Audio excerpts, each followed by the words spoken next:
तो दोस्तों आज हो गया 21 फरवरी 2023 यूपी में देश दुनिया की सभी ताज़ा बड़ी खबरें लेकर आए सिर्फ आपके चलिए खबर को शुरू करते हैं। उससे चैनल को अब तक सब्सक्राइब ना किया और खबर चैनल सब्सक्राइब कर दे, लाइक कर दे, शेयर कर दें ताकि इसी तरह की खबर आप हर रोज़ देख सकें। चलिए शुरू करते हैं आज की पहली बड़ी खबर। महिला और पुरुषों के लिए शादी की उम्र एक समान करने की मांग वाली याचिका सुप्रीम कोर्ट ने सोमवार को खारिज कर दी है। सुप्रीम कोर्ट ने कहा है कि इस बात का फैसला संसद को करने देना चाहिए। आपको बता दें कि याचिकाकर्ता ने शादी के लिए महिलाओं की उम्र 18 और पुरुषों की उम्र 21 साल होने पर सवाल उठाए थे। मामले की सुनवाई करते हुए चीफ जस्टिस डी.वाई. चंद्रचूड़ की अध्यक्षता वाली बेंच ने कहा है कि ऐसे मामलों में कानूनी बदलाव की जरूरत होती है।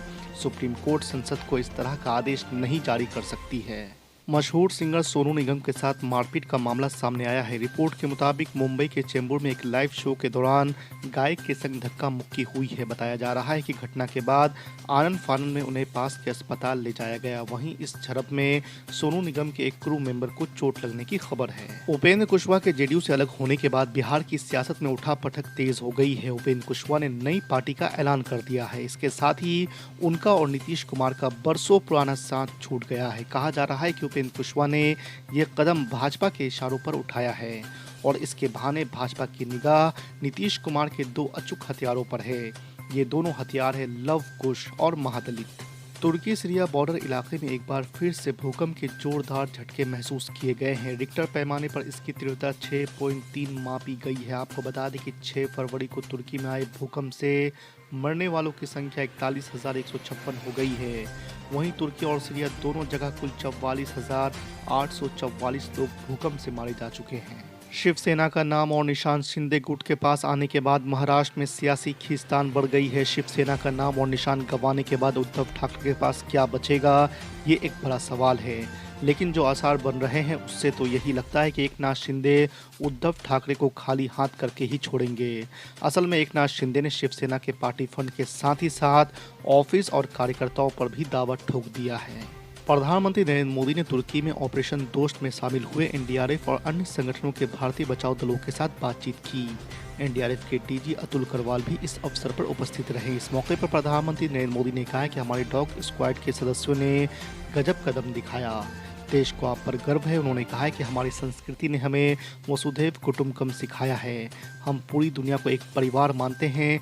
जब परिवार का कोई सदस्य मुसीबत में हो तो उसकी मदद करना भारत का कर्तव्य है। दिल्ली के कथित आबकारी नीति घोटाले में डिप्टी सीएम मनीष सिसोदिया को पूछताछ के लिए अब सीबीआई ने 26 फरवरी को बुलाया है। मनीष सिसोदिया ने सोमवार को बताया कि सीबीआई ने उन्हें 26 फरवरी को बुलाया है। इससे पहले जब रविवार को सीबीआई के सामने मनीष सिसोदिया को पूछताछ के लिए पेश होना था, तब उन्होंने केंद्र जांच एजेंसी से आग्रह किया था कि उन्हें दिल्ली का बजट बनाना है, लिहाजा वो उन्हें पेशी के लिए कुछ समय दें। छत्तीसगढ़ में कथित कोयला घोटाले में कांग्रेस नेताओं से जुड़े ठिकानों पर ईडी की छापेमारी का जिक्र करते हुए कांग्रेस महासचिव जयराम रमेश ने कहा है कि ये प्रतिशोध की राजनीति है। ईडी ने रायपुर में कांग्रेस की 3 दिवसीय बैठक से पहले कांग्रेस नेताओं से जुड़े परिसरों की तलाशी ली। आपको बता दें कि जयराम रमेश ने दिल्ली में एक संवाददाता सम्मेलन में कहा कि कांग्रेस छापेमारियों से नहीं डरेगी। राष्ट्रीय राजधानी दिल्ली में एमआईएम प्रमुख असदुद्दीन ओवैसी के आवास पर रविवार को अज्ञात बदमाशों ने हमला किया था। हमले के एक दिन बाद असदुद्दीन ओवैसी ने सोमवार को आरोप लगाया कि हमले के पीछे नाथुराम गोडसे की विचारधारा में विश्वास रखने वाले लोग हैं। असदुद्दीन ओवैसी ने कहा है कि दोषियों की पहचान के लिए सीसीटीवी एनालिसिस करने की जरूरत है। कांग्रेस पार्टी ने रविवार को कहा है कि 24 फरवरी से शुरू हो रहे पार्टी के 3 दिवसीय पूर्ण अधिवेशन में 2024 के लोकसभा चुनाव के मद्देनजर विपक्षी एकजुटता के संदर्भ में चर्चा की जाएगी और आगे का रुख तय किया जाएगा। हालांकि उसने इस बात पर भी जोर दिया है कि उसकी मौजूदगी के बिना देश में विपक्षी एकता की कोई भी कवायद सफल नहीं हो सकती। तेलंगाना में इस साल विधानसभा चुनाव होने हैं और राजनीतिक बयानबाजी तेज हो गई है। इस बीच वाईएसआरटीपी प्रमुख वाईएस शर्मिला को तेलंगाना विधायक के खिलाफ अपमानजनक टिप्पणी करने के आरोप में गिरफ्तार किया गया। गिरफ्तारी से पहले उन्होंने प्रदेश के मुख्यमंत्री केसीआर पर तीखा हमला बोला। उन्होंने केसीआर की तुलना तानाशाह से की और कहा कि तेलंगाना भारत का अफगानिस्तान है और केसीआर तालिबान। पूर्व केंद्र मंत्री भाजपा नेता रविशंकर प्रसाद ने नीतीश कुमार पर निशाना साधा और कहा है कि उनका प्रधानमंत्री बनने का सपना कभी पूरा नहीं होगा। कांग्रेस उन्हें लिफ्ट नहीं दे रही है। नीतीश जी, आप देवगौड़ा या इंद्र कुमार गुजराल बनना चाहते हैं क्या? आपको बता दें कि एनआईए से बात करते हुए रविशंकर प्रसाद ने कहा कि नीतीश कुमार ने उन्हें प्रधानमंत्री पद का उम्मीदवार बनाने के लिए अनुरोध किया है। जबकि वो बिहार राज्य का प्रबंधन करने में असमर्थ हैं। शिवसेना यूबीटी के नेता संजय राउत ने रविवार को आरोप लगाया कि शिवसेना के नाम और चुनाव चिन्ह को खरीदने के लिए 2000 करोड़ रुपए का लेन देन हुआ है। संजय राउत ने एक ट्वीट में दावा किया कि 2000 करोड़ रुपए एक प्रारंभिक आंकड़ा था और ये 100% सच था। राज्यसभा सदस्य ने कहा है कि उनके दावे के पीछे कई सबूत है, जिसका खुलासा वो जल्द ही करेंगे। उन्होंने कहा है कि सत्तारूढ़ दल के करीबी एक बिल्डर ने उन्हें ये बात बताई है। फिल्म अभिनेत्री और पूर्व सांसद जयप्रदा ने आजम खान पर सियासी हमला बोलते हुए कहा कि आजम खान का खेल खत्म हो गया है, पापों की सजा तो भुगतनी ही होगी। उन्होंने कहा है कि महिलाओं का सम्मान न करना सबसे बड़ा पाप है और कानून से बड़ा कोई नहीं है।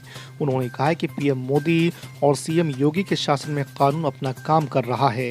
साथ ही उन्होंने कहा है कि ये देश भगवान राम का है और रहेगा। रामचरितमानस को लेकर कोई विवाद नहीं होना चाहिए। All India Muslim Ittehadul Muslimeen के राष्ट्रीय अध्यक्ष सऊद्दीन अवैसी रविवार को राजस्थान के टोंक में थे। यहाँ सऊद्दीन अवैसी ने राज्य के पूर्व डिप्टी सीएम सचिन पायलट के घर में उन पर जमकर निशाना साधा है। असउद्दीन अवैसी के दौरे को लेकर राजस्थान की राजनीति में कई मायने निकाले जा रहे हैं। असउद्दीन अवैसी ने हरियाणा में 2 मुस्लिम युवकों की मौत के मामले में अशोक गहलोत और सचिन पायलट पर जमकर निशाना साधा। उन्होंने कहा कि जब मैं हैदराबाद से भरतपुर आ सकता हूं, तो गहलोत और पायलट पीड़ित परिवार के पास क्यों नहीं जा सकते।